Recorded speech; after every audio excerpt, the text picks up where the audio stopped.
Yeah, house band's just struck up.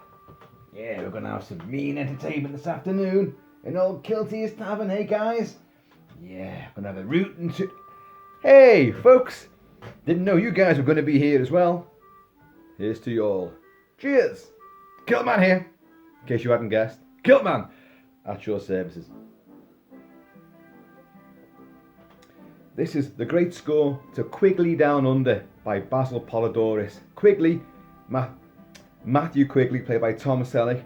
A cowboy relocates from the Wild West to the wilds of old late 18th century Australia.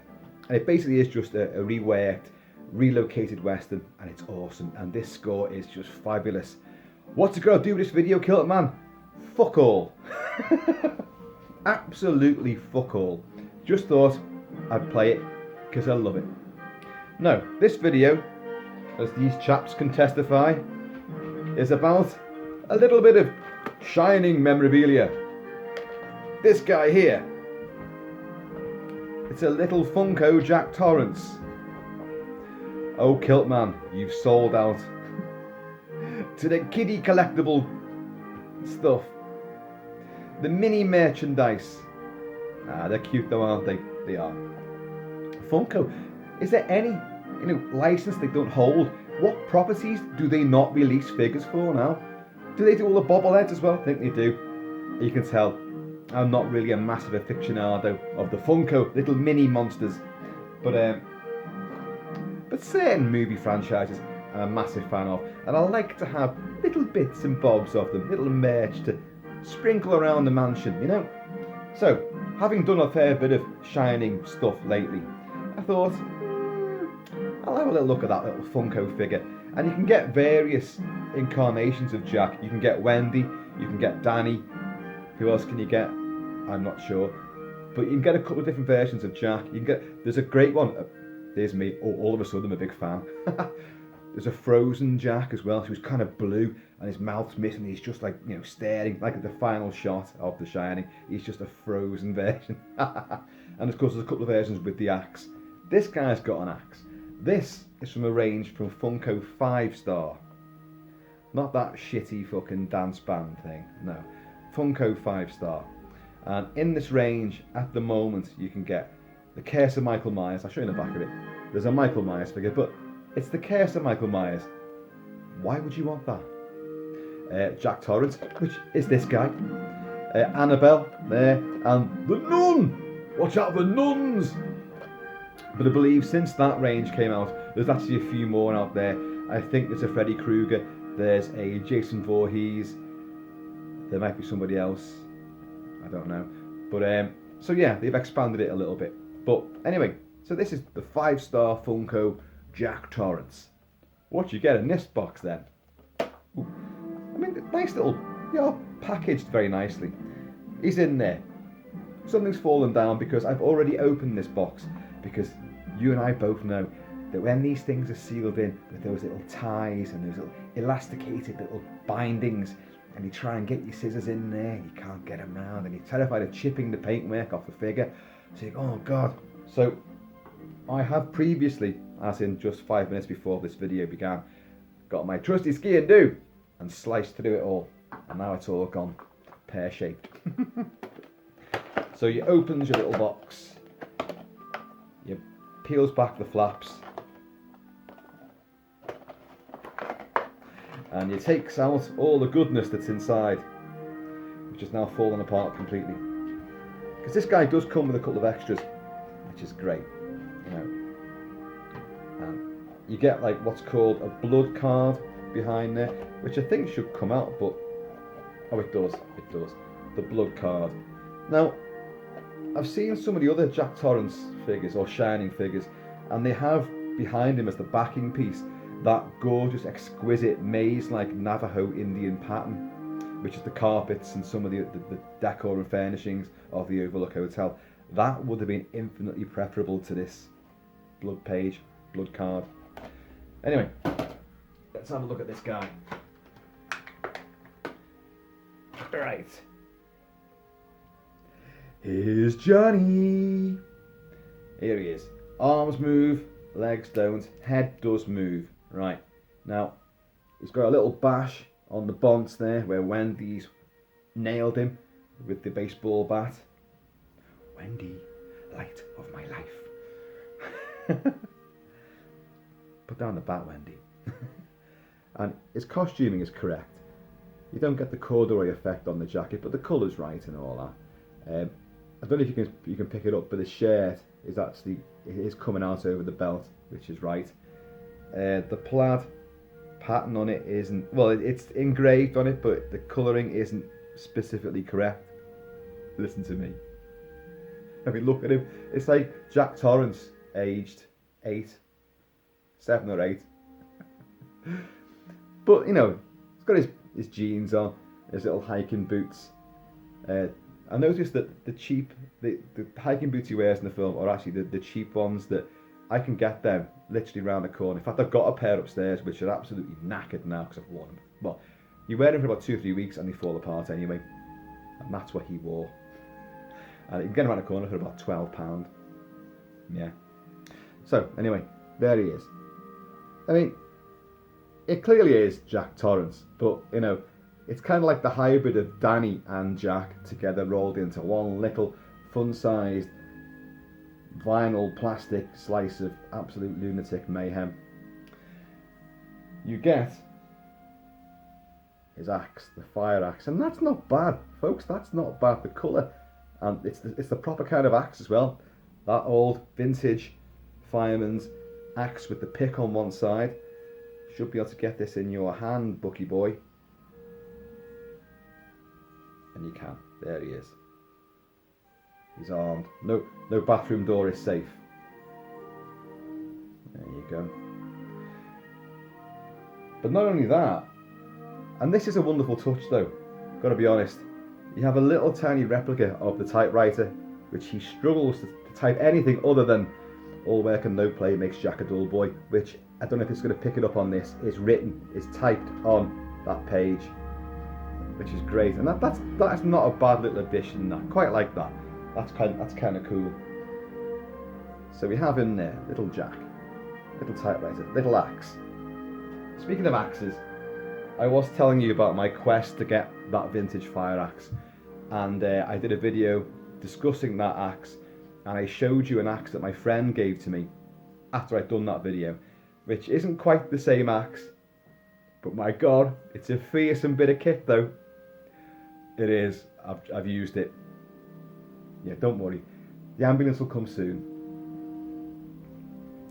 But here is a replica of the Shining Axe. Yeah, I said I wasn't going to get one, didn't I? I said I wasn't going to get like a foam rubber one, but honestly, it looks just like the one in the movie. That is great. The blade, you can get one with the blood stains on it, but I didn't plump for that. You can always add them, obviously. It is very soft, you know, so no one's going to get hurt, sadly. But the dimensions are correct. The length of the handle and that hickory colour and shade is spot on. That is actually a really good replica. I know that Trick or Treat Studios have released one of these, but I don't necessarily think you have to go with a name like that. This one I believe I got from Rubber Plantation, and it's spot on. It feels good, it looks good, you know. So if you're doing a full Jack Torrance in the costume, horror theme party, Halloween, there you go, you're sorted. I still want to get the real thing though, because nothing beats the real McCoy, you know. But yeah, the whole idea behind these little mini collectibles, it's cute. It's just another merchandising angle. And for many years, I was like, oh, I'm not doing that. I'm not going. Action figures, yeah. Sculptures, the masks, as you know, and other memorabilia and merchandise, I'm totally enamoured with. These, if you go into Forbidden Planet, you just see walls from floor to ceiling with just hundreds and hundreds, if not thousands of these little bastards. And you're like, and once you start looking at them, you're like, oh my, oh, that's quite good. Oh, I didn't know they did that. It's just, I am not going to dive into this thing, he says, even though he knows damn well that there's another little Funko figure on its way to him. Oh God, I have sold out. No, I think some of them are cute. And if, in your office, wherever, you have a couple of these little guys sitting on your desk, great. You're working from home, as this guy is, having these around, although I've got plenty of other things around more realistic than this to try and take my mind off the tedium of working for a living. But they are kind of cute, and a fair bit of attention to detail has gone into these. I mean, the whole thing with that typewriter, that's pretty good. The axe is spot on. What I don't get really is the why are you making them cute? Why not try? Because if you can put so much detail into these, what is the selling point of the cute baby face version? I don't know. But clearly they are onto a winner because these things go like hotcakes, So as I say, in this range, you can get Danny, you can get Wendy, you can get various versions of him. I'm sure there's someone else as well. I wonder if you can get the old lady from room 237. Or which version. If you could get the younger version, that would sell pretty damn well, methinks. And the bobblehead variation of these things, I've got, somewhat, because I love Thor, Chris Hemsworth's incarnation of Thor. I love Thor anyway. In real Norse mythology, and of course in the comic books, and of course the Marvel movies. And I've got quite a bit of stuff to do with him, costume wise, and Mjolnir, and Stormbreaker, and other bits and bobs. So someone did get me a little bobblehead version of him, and I was like, hey, oh, that's great, that. And he had Stormbreaker, and I was like, oh, that's awesome. But I did think at the time, you're kidding me, aren't you? How old do you think I am? Says the guy who dresses up in these costumes and prances around the house and the streets occasionally.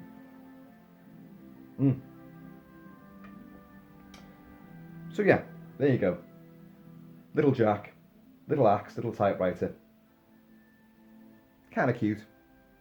Just something else to add to your collection, if you are massively, totally into something. And as I say, the range that they cover, the amount of different movies and TV shows and what have you that they are producing these little figures for is truly astonishing. There is two that I want to get to. See, listen to me now. Listen, I'm convincing myself now. Hey, you need more of these. Just one or two. That ain't nothing. You're just you're a featherweight. The ones from the black hole, Maximilian and Vincent. Oh yeah, they actually look pretty good. But the thing is, they look great in the pictures, but when you get them for real, they're tiny little things. I know that's the point. They're meant to be like that.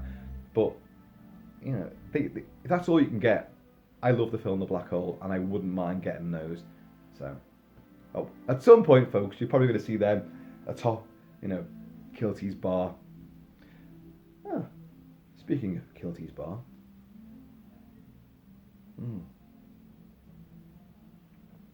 So anyway, folks, that was a little piece on Funko, a little fun piece on Funko, and what's coming soon to a Kilt-Man channel near you, situated usually on YouTube. There are reviews of David Cronenberg's Videodrome coming, a big lavish review of Flash Gordon 1980, because I've just recently watched it again, the 40th anniversary release. And I try as I might, I can't find fault with that movie. It's big, daft, overblown bullshit, but it must have shocked the hell out of poor Dino De Laurenti, who genuinely thought he was making a big sci-fi epic with serious, intentions, and he got like an overblown pop rock psychedelic extravaganza of overly sexy sort of camp kitsch stupidity. But man, it's awesome. It's so damn good. It's the perfect thing. If you were completely, Star Wars has blown me away, but I've bought everything. I've watched Star Wars 1,000 times. I just need something else, but in maybe a universe a little bit nearer and not so long ago. Flash Gordon was that perfect antidote. Those of us that grew up with Star Wars, God, I'm reviewing Flash Gordon now, I don't believe it. Those was the group with Star Wars in the 70s, and we were little kids. You know, your minds have been opened up to all these possibilities, this visual splendor, this great mythical storytelling. You know, you grew up as the films grew up. Well, the films didn't grow up, that's the thing, but you did, and your sensibilities kind of changed, and you were discovering, well, the opposite sex. You were just reading a bit more, you were seeing more outrageous movies, more serious themes, and then you began to think, well, Star Wars, you saw the faults in it, and you thought, oh God, that line's garbage, isn't it? You know, that, oh dear, that's embarrassing. You may still love it, but you, be honest, you're recognising bits that weren't quite so cool anymore. And then Flash Gordon come along several years after Star Wars and just before Empire Strikes Back, and that was like, that just sent up the whole genre. And again, the timing was perfect, especially for someone like myself who would have been, when that came out, 10. And wow, that just, I was totally smitten with it. Some of the smut went over my head, not all of it. I was ahead of my time. And but the whole thing, the colours, the taking the piss angle, the action, the music, Howard Blake's orchestral score combined with Queen's thunderous rock score, just, it's, you know, lightning in a bottle, a flash of lightning in a bottle. You'll never get to recapture that, and you just won't. Brian Blessed, you know, just fabulous stuff. So I will cover that in some depth. And I was thinking as well, a film which doesn't get much appreciation other than with highbrow critics like Mark Kermode. Sorcerer, William Friedkin's Sorcerer, his own remake of the classic, highly tense and muscular black and white action drama thriller Wages of Fear, which I reviewed very extensively on its Criterion Blu-ray release on AV Forums many moons ago. And I always loved Sorcerer, the remake, the much maligned and commercially catastrophic production that William Friedkin put together. 2 years in the making, and it, you know, like Heaven's Gate before it, it could have sank a cinema. It was just absolutely, you know, he poured so much into it and received so little back. But then again, coming up, Star Wars again, he came out at the same time as Star Wars. What the hell could compete with Star Wars during that particular era? 24 million it cost to make Sorcerer. It would have to make double that to actually break even the way it works out. It had no chance. It sank. Of course, over the years it's been re-evaluated. Tangerine Dream's score is, you know, sublime and superb, and the film itself, Roy Scheider, you know, the visuals, oh my God, the intensity, the white knuckle, edge of your seat ride that it is, and it's realistic as well. It's highly stylish, but it's also uber realistic in terms of the jungle, in terms of just moving an inch along that suspension rope bridge. Oh my God, nitroglycerin in the back, and the one jolt, kaboom. It's just fabulous stuff. So you can expect that in the coming days.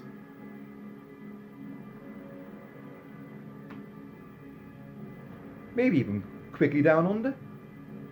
Although have I done that? Has someone have I reviewed Quigley? You can't remember. Great. You're paying attention. Anyway, folks, so that's a little rundown of forthcoming stuff, and a little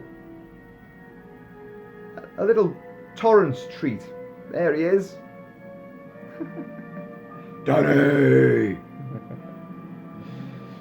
Little pigs. Yeah. That is a great touch though, isn't it? Isn't that really good? You know, I love that. Right, folks, in the meantime, and this infinitely collectible in-between time, please take it easy. Be happy, be healthy, and be yourselves. And let's all just try to get along and have fun, y'all. I'm going to see y'all later.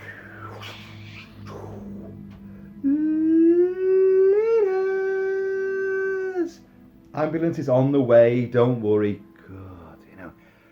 You get a leg chopped off, just hop along.